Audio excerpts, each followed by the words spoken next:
Hello guys, welcome और welcome back to Lockery. I hope all you doing great, all you are fine and safe. आज हम discuss करने वाले हैं last 5 days strategy for JMI 5 year law entrance exam. ठीक है, यहाँ पे मैं आपको बताने वाली हूँ कि कैसे what should be your revision strategy. ठीक है, रिविजन स्ट्रैटेजी कैसे रिवाइज करना है, अभी तक आपने इतनी पढ़ाई करी है। ठीक है, कौन कौन से इंपॉर्टेंट टॉपिक्स हैं, ताकि अगर इनमें से आपका कुछ भी अभी तक अगर नहीं हुआ है तो या पहले कर लीजिए खत्म और फिर रिविजन पे आ जाइए। मॉक टेस्ट स्ट्रैटेजी डिस्कस करने वाले हैं हम, कितने क्या कैसे करना है वो डिस्कस करेंगे। कोई भी डाउट है तो कमेंट कर सकते हैं। चलिए स्टार्ट करते हैं आज के सेशन के साथ। फर्स्ट एंड फॉरमोस्ट, आपका जो डे है उसको आप कैसे डिवाइड करेंगे? रिवीजन। ठीक है, मैं आपको बताने वाली हूँ रिवीजन कैसे अपना शेड्यूल बनाना है, प्लान कैसे करनी है रिवीजन। ठीक है, फिक्स कर लो कि ठीक है 6 आवर्स तो रिवीजन को देंगे, क्योंकि यार बहुत टॉपिक्स ऐसे होते हैं जो हमने बहुत पहले पढ़े होते हैं, हमें रिवीजन की ज़रूरत पड़ती है, कॉन्फिडेंस आता है, इससे हमें पता चलता है कि हाँ मतलब चीज़ें याद आती हैं। ठीक है, तो बहुत ज़रूरी है रिवीजन भी। कॉन्फिडेंस तो देती है ना, एक्चुअल में कुछ चीज़ें होती हैं जो हमारी ब्रश अप हो जाती हैं। ठीक है, उसके बाद आता है हमारा मॉक टेस्ट। ठीक है, मॉक टेस्ट 1 in 2 days वाला कॉन्सेप्ट सही है, क्योंकि मॉक टेस्ट को आपको एनालाइज करना बहुत ज़रूरी है। अगर आपको नहीं पता, मैंने मॉक टेस्ट लाइव कर दी हैं जामिया के www.loggery.in पर अवेलेबल है। यहाँ पे आपको 5 मॉक टेस्ट मिल रहे हैं ₹1000 के, मतलब आपको 200 का 1 मॉक टेस्ट मिल रहा है। 5 मॉक टेस्ट हैं, जाइए वहाँ पर उनको सॉल्व करिए। ठीक है, लिंक डिस्क्रिप्शन बॉक्स में मिल जाएगा।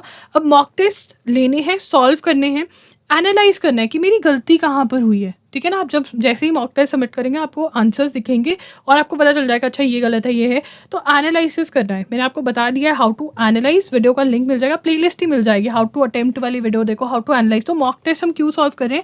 क्योंकि हमें एक तो हाउ टू अटेम्प्ट सीखना है, क्योंकि इस एग्जाम में है नेगेटिव मार्किंग, तो मुझे पता होना चाहिए कि नेगेटिव मार्किंग कैसे हैंडल करनी है। और क्योंकि नेगेटिव मार्किंग है, मैं कहूँगी अगर आपने बहुत कम मॉक्स अटेंड करे हैं तो चाहे आप 5 तो ये करो ही करो अटेंड, चाहे आप हर रोज एक एक करो, क्योंकि नेगेटिव मार्किंग के लिए अंडरस्टैंडिंग बहुत ज़रूरी है। ठीक है, कैसे अटेम्प्ट करना है, और वो अटेम्प्ट कर ही आती है, नो डाउट। मैंने वीडियो कर दी है, तो ये एक चीज़ है जो आपको पे फोकस करनी है। और दूसरी चीज़ हमें जो फोकस करनी है वो हमें करना है, दूसरी चीज़ जब हम मॉक अटेम्प्ट करते हैं हमें वीक टॉपिक्स पता चलते हैं, हमें अपने प्रॉब्लम एरियाज पता चलते हैं कि कहाँ पर मेरी गलती है, मेरा स्कोर इतना क्यों है जितना है।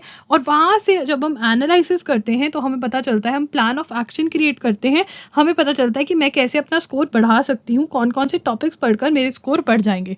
ठीक है, उस पर भी video how to attempt how to analyse देखना है और मॉक टेस्ट करना ही करना है। ठीक है, मॉक टेस्ट दिया, आपके लगाओ 2 आवर्स का मॉक टेस्ट हुआ, प्लस 2 आवर्स आपके एनालिसिस पे लग गए।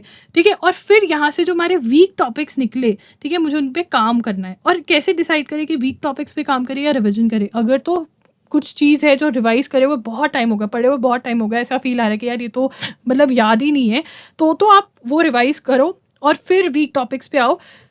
ठीक है, और रिवीजन जो है वो क्विक वाला रिवीजन होना चाहिए, क्योंकि जो किया हुआ है वो तो पक्का करना ही। बट अगर ऐसा है कि यार थोड़े दिन पहले तो क्या था, मुझे ऑलमोस्ट याद है, तो चलो ऊपर ऊपर से देखा फटाफट से एंड फिर आए वीक टॉपिक्स पे, क्योंकि मेरा स्कोर इंक्रीज तभी होगा अगर मैं वीक टॉपिक्स पे काम करूंगी। क्या मैं 4 to 5 डेज में वीक टॉपिक्स पे काम कर सकती हूँ? यस, कर सकते हो। यस, कर सकते हो। ठीक है, तो ये आपको करना है। एंड अगर आप ऑल्टरनेट्स पे मॉक्स ले रहे हो तो ऑब्वियसली आपके पास टाइम ही टाइम हो जाएगा, मतलब एक दिन होगा जिसपे फुल टाइम आप वीक टॉपिक्स और रिवीजन कर सकते हो, एक दिन आप मॉक टेस्ट दे रहे हो और उस दिन भी फिर आप ज़्यादा टाइम पढ़ सकते हो। ठीक है, अब कैसे डिसाइड करना है कि क्या रिवीजन करें, क्या प्लान करें, कैसे प्लान करें revision schedule? Make a list of all the topics that are in the syllabus, mark the topics that are important, mark the topics that you have done. Is there a topic that is important and not covered? Cover it. ठीक है, is there a topic that was done months before and you don't feel confident about it anymore? cover it, make a list of such topics, उनको cover करो। और सबसे पहले important topics को cover करो, फिर less को करो। divide important topics in 7 days, 5 days, divide important topics in 5 days and also try to add some less important ones which you feel you can cover। ठीक है, तो आप वो वाले टॉपिक्स करो जो आपको लग रहा है बहुत टाइम से मैंने रिवाइज नहीं करी है, जो इंपॉर्टेंट है मैंने कवर नहीं करी है। ठीक है, ये वाले टॉपिक्स रिविजन सबसे पहले बनती है, फिर अगर टाइम होगा तो हम दूसरे टॉपिक्स के लिए जाएंगे। मतलब हमें जो हमने बहुत टाइम पहले इंपॉर्टेंट टॉपिक्स करे थे, अभी हमें याद नहीं, पहले वो करेंगे।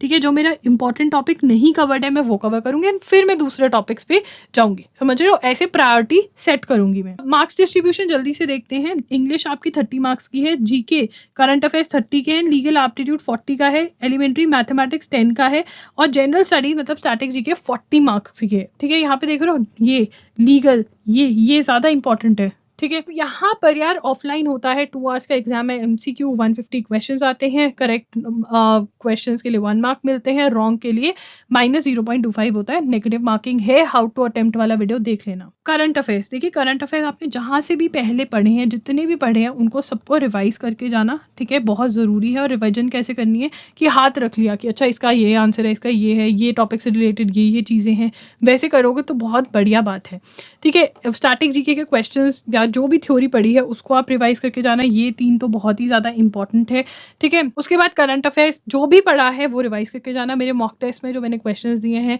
वो ज़्यादा चांसेस रहते हैं आने के, तो उनको ज़रूर रिवाइज करना। मैं ये नहीं कह रही हूँ कि वही आएंगे, उससे अलावा कुछ नहीं आएगा, नहीं, करंट अफेयर्स इतनी वास्ट है, ठीक है, कोई भी आपको ऐसे नहीं कवर करवा सकता कि 5 मॉक टेस्ट में आपको वो डाले। हाँ, मैंने बहुत मेहनत करके मोस्ट एक्सपेक्टेड कवर करवाने की कोशिश करी है, बट अगर आपने कहीं और से भी करंट अफेयर्स पढ़ी है, अपने नोट्स बनाए हैं, मेरे को एजुकेरी पे फॉलो किया है, कुछ भी किया है, वो रिवाइज जरूर करके जाना। उसके बाद आता है लीगल इंडियन कॉन्स्टिट्यूशन के एमसीक्यूज रिवाइज करो, थ्योरी रिवाइज करो, बहुत इंपॉर्टेंट है। Legal awareness, legal GK, committees में से इतने क्वेश्चन आते हैं, 4 से 5 क्वेश्चन आ जाते हैं कमिटी के, तो ये रिवाइज करके जाओ, ठीक है। लीगल टर्म्स मैक्सिम्स, ये आप जो भी आपने किया है इसमें से उनको रिवाइज करो। इंपॉर्टेंट इसमें से इंडियन कॉन्स्टिट्यूशन, कमिटीज बहुत इंपॉर्टेंट है, legal GK, terms and Maxim's आप इंपॉर्टेंट कंसिडर कर सकते हो। उसके बाद है इंग्लिश, ठीक है। अगर देखो यार यहाँ पे कोई बच्चा ऐसा है जिसको जीरो से स्टार्ट करना है कि यार 5 से 6 दिन में कुछ इंपॉर्टेंट बता दो, वो पढ़कर जाने, तो वीडियो करी हुई है, लिंक डिस्क्रिप्शन बॉक्स में, वो चेकआउट कर सकते हो।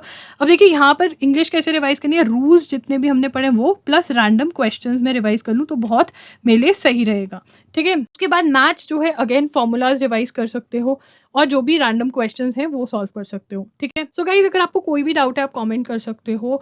It is very very important कि आप रिवीजन करो, आप मॉक टेस्ट सॉल्व करो। मॉक टेस्ट के लिए आप हमारे मॉक टेस्ट के लिए जा सकते हो, they are available on www.loggery.in, direct link is in the description box. कोई भी डाउट है तो कमेंट जरूर करना, मैं रिप्लाई करने की कोशिश करूंगी। That's it, Lockery signing off, एलसी super soon, bye, take care.